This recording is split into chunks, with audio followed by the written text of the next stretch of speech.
book looks very hard at the role of a key scientist, Dr. Harold Hodge, in the fluoride debate. Dr. Harold Hodge, for most of the Cold War, was the leading scientific defender of the safety of low doses of fluoride and the beneficial effects of water fluoridation.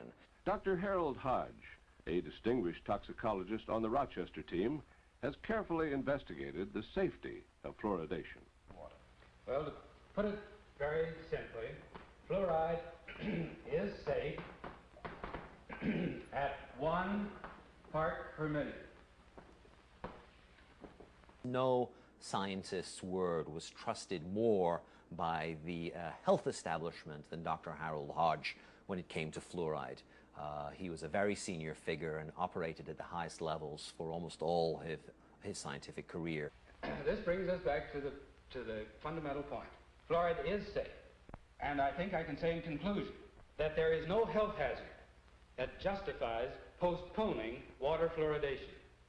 Harold Hodge, we now know, was a co-orchestrator of the human radiation experiments in which citizens in hospitals at Rochester and in Oak Ridge were injected with plutonium by scientists under Harold Hodge's direction. And there's a whole book written about that. That's right. We know about Harold Hodge in part because of the work of investigative reporters such as Eileen Walsum, who won a Pulitzer Prize for discovering the names of the people who had been injected with plutonium.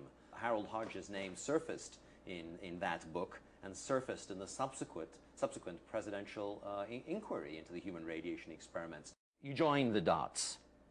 If Harold Hodge and the University of Rochester are injecting people with plutonium and uranium, and at the same time they are reassuring us about fluoride safety, what's the connection?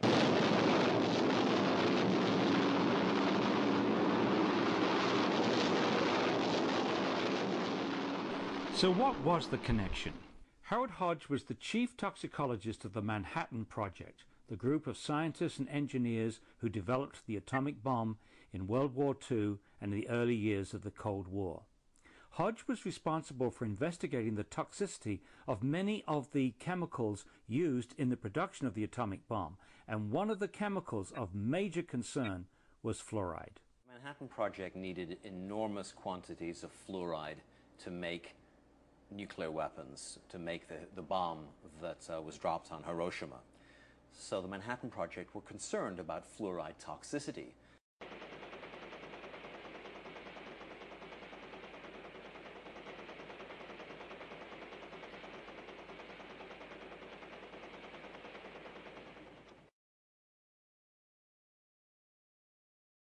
The documents that I uncovered with Joel Griffiths in the files of the Manhattan Project and the Atomic Energy Commission are very clear and very explicit. The toxicology department at the University of Rochester, which was under the direction of Harold Hodge, was asked to come up with medical information that could help the government in lawsuits in which the United States Army and the US government were being charged with fluoride pollution.